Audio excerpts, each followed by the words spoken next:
And will now recognize Mr. Judd for his 5 minutes for an opening statement. Chairman Griffith, Chairwoman Rogers, distinguished members of this committee, I would like to thank you for inviting me to testify before you today in order to communicate how the executive actions taken by President Biden and his administration have directly resulted in an increase in illicit fentanyl coming across our southern border with Mexico and into our communities in all 50 states. Since he took office in January of 2021, the policies enacted by President Biden have directly resulted in the least secure border in my 25-year career. Due to the Biden administration's border and immigration policies, we have seen historically high numbers of people crossing the border illegally, forcing more than 50% of patrol resources to be dedicated to administrative duties, such as, but not limited to, processing, transport, hospital watch, and detention security. The dedication of such a high percentage of resources to duties other than actively patrolling the border allows cartels to create gaps in our coverage, facilitating the highest number of known gotaways in our history. In a short 2 years, there has been a minimum of 1.2 million gotaways. These gotaways are individuals doing everything in their power to avoid detection and apprehension. We do not know who they are. We do not know where they came from. We do not know what they're bringing across the border, and we do not know what their intentions are here in the United States. What we do know is that these individuals pose a significant threat to public safety, public health, and national security. Each and every day along the entirety of the southwest border, criminal cartels dictate when and where illegal border crossers enter our country. The cartels have figured out the loopholes in our laws, and they know that our agents are forced to process, and they know when our agents are forced to process huge numbers of illegal border crossers, we are unable to properly patrol the border. When agents are unable to patrol huge gaps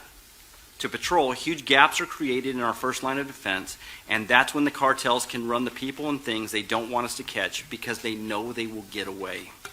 Under our current border security policies, criminal cartels have become incredibly successful at bringing their high-value products into our country illegally, and these circumstances have contributed to a huge increase in the flow of hard narcotics making their way into the U.S. and wreaking havoc on our communities.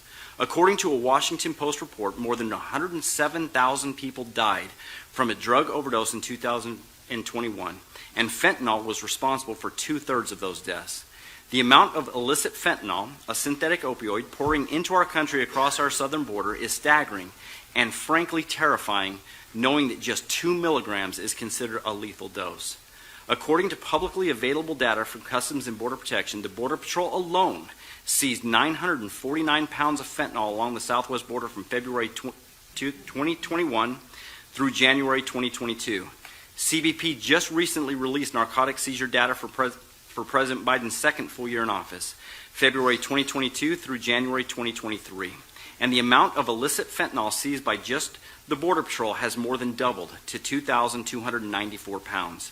To give some perspective on those statistics, 2,294 pounds of fentanyl converts to over 1 billion milligrams, enough to kill over 500 million people.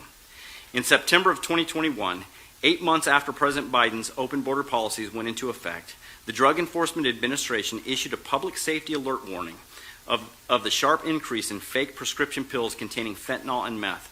President Biden's DEA administrator appointee, Ann Milgram, stated in the alert that the United States is facing an unprecedented crisis of overdose deaths fueled by illegally manufactured fentanyl.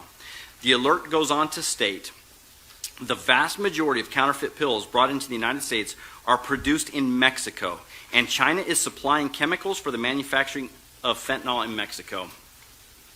The DEA's Facts About Fentanyl webpage further states, illicit fentanyl, primarily manufactured in foreign clandestine labs and smuggled into the United States through Mexico, is being distributed across the country and sold on the illegal drug market.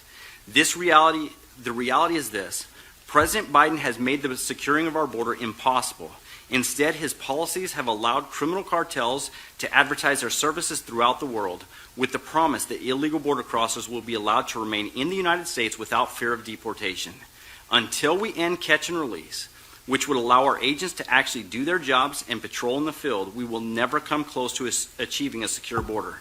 And without a secure border, illicit fentanyl will continue to flow into the U.S., devastating families in every single corner of our great nation. We are, in my opinion, the greatest nation in the world. We are the most compassionate nation in the world. On average, we take in more refugees and more legal immigration than any other country. This is compassion, and this is who we want to be.